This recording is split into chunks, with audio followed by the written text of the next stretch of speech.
Hello folks, you're off the beaten trail with Edward today, the 19th of September 2023. We're at the state game area here, Prairie Round Township. We are going to take a look at Dead Man's Curve. This is Dead Man's Curve number 2. Going to look at. Here's a parking area. You can park, and there's a state of Michigan worker down here with a saw. He's trimming the overhang of the trees. Go down this little road right here about a mile, and you come right into a beautiful little lake back there, and it's Hogsett Lake. And there used to be target shooting back here. We used to come back here. Anything but center fire rifles were allowed. Had quite a pistol range, shotgun and everything, and one day there was a lot of people doing bad things back there, and so they closed the whole thing. And you can still hunt back here. It's where you will park for deer hunting, and then they close that gate right there. You have to now walk back in. That's their state land, but we're going to look at another Dead Man's Curve and tell you about this, what I know about it. Again, it's on U Avenue.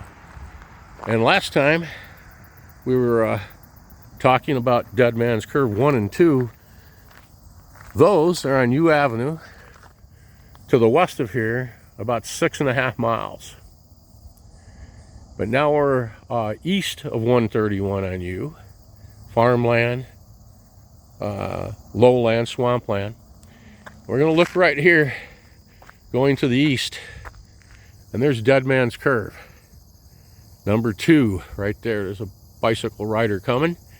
I'm going to walk down there, talk about that. Now, back in the day, this road was a much narrower road. There was 2-lane.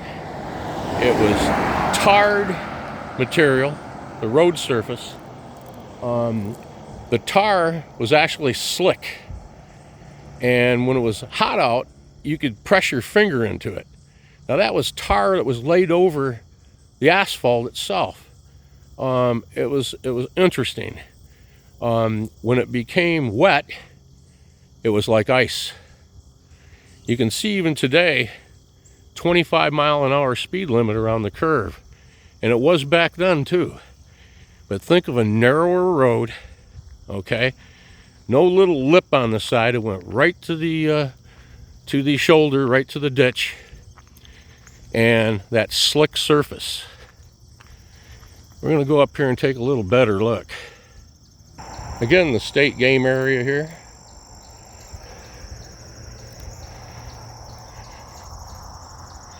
It is a beautiful place back in there.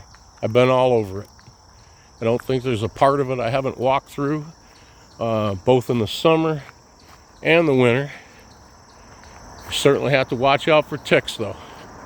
Back then, we didn't have to worry about them.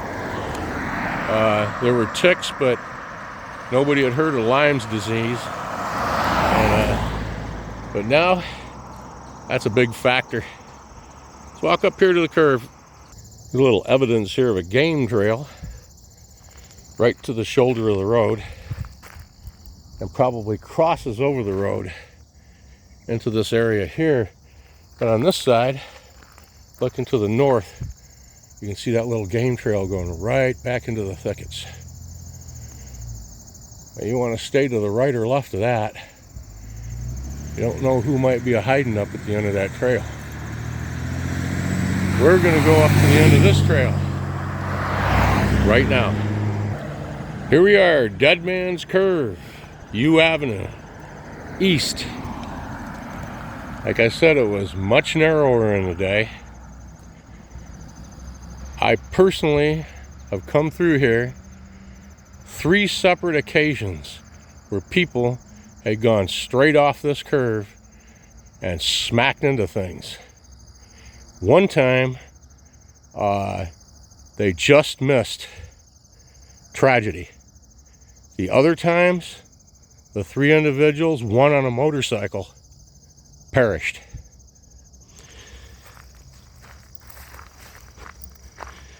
Take a little closer look. All right, we're looking here to the west, coming into the apex of Dead Man's Curve. When it was slick, or somebody was trying to try to shoot this curve 80, 90, 100 miles an hour, you gotta see, gotta make this first one, come around this way, make the second one, and then the third one. Okay? It didn't work many times. They'd slide right off the apex. This white car's coming right here behind me and right into these trees.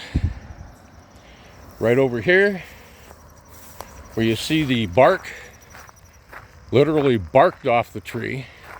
Walk over here a little closer.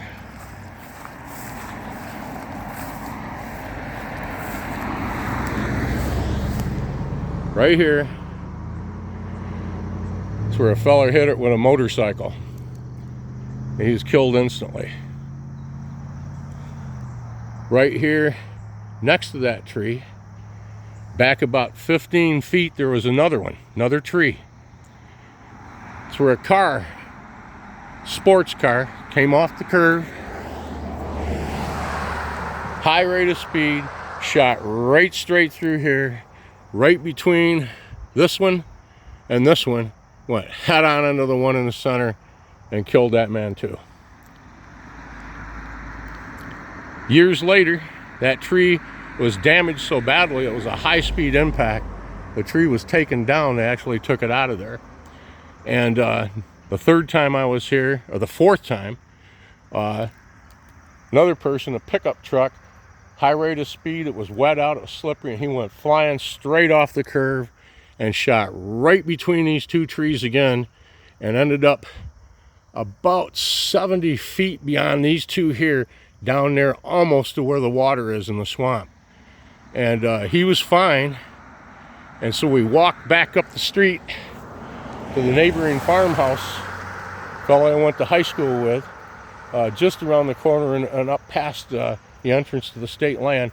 And he came down with a chain and tractor and backed up in here, and we hooked that pickup truck up, and then he dragged him out. And that fella offered him $50, and that fella wouldn't take it. He just told him to slow down. He didn't have time to come up here anymore, that people have been killed up here, and he'd had enough of it. But the third person that I know for sure that had been killed here just made it around the bend, just made it through, and lost it right here, and went head on into this walnut tree right here. And it killed that fella dead. Right there. Now, I've never heard or been out here or done any research actually about anybody going in from this angle, because it's a straightaway. You can see the signs, and it's the same thing. You come at high rate and try to hang this curve here. I'd say, so there's the apex, there's trees right there, and they may have been hit. We're going to take down a little walk here. We're so close. Let's look, because we can sure tell if there's been anybody hit those. I have another car coming here. I'm going to step off to the side here just for a second, because I don't want to get my own accident on video. That'd be a hard day for my daughter, my grandson, and some other folks. Now, those trees right there don't look bad. I don't think there's been something taken out right there. I mean, a tree or something, but I don't know. I don't see any evidence of it. I would hope not. I'd hope that people are through with all that stuff. Here's another game trail while I'm here, right here, going right down the ditch and right down there into the swamp. Yes, sir. Anyways, I thank you for being with me here today. Some may find this interesting and some may not. I don't know of any other dead man's curves here in our area, and I'm glad that I don't. I wish that nobody did. Just slow it down. Like I mentioned before, I had that 74 Z28 and I just had to shoot that dead man's curve down there on West U Avenue. And you know my feeling on that. With that said, just keep your speed down. I know it's hard for some folks in the vehicles. I know my Challenger RT back in the day, that was a little hard to keep it down too, but that was all straightaways and there weren't many trees around there. Thank you again for watching my videos. Sure appreciate it. Out here today near Schoolcraft, Michigan. Dead Man's Curve, U Avenue East. Have a great day.